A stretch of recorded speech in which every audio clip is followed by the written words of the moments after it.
Rekaman kamera pemantau atau CCTV memperlihatkan pelaku pencurian menggasak sepeda motor di sebuah lorong di Bumi Tamalan Rea Permai, Kota Makassar, Sulawesi Selatan. Kondisi sepi dan hujan turun serta motor yang tidak terkunci stang membuat pelaku leluasa mengambil motor yang tengah terparkir.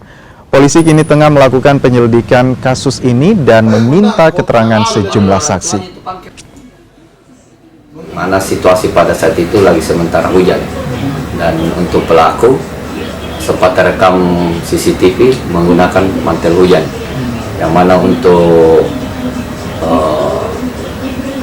tindakan atau perbuatan pada saat melakukan pencurian yang dilakukan oleh pelaku itu yaitu dengan mendekati motor, kemudian mendorong motor itu, yang mana dari hasil rekaman CCTV motor tersebut tidak dalam keadaan terkunci leher. Penyelidikan di seputaran TKP untuk mencari saksi-saksi dan untuk mencari dan mengumpulkan CCTV yang berada di seputaran TKP untuk mengidentifikasi pelaku yang melakukan kejahatan tersebut.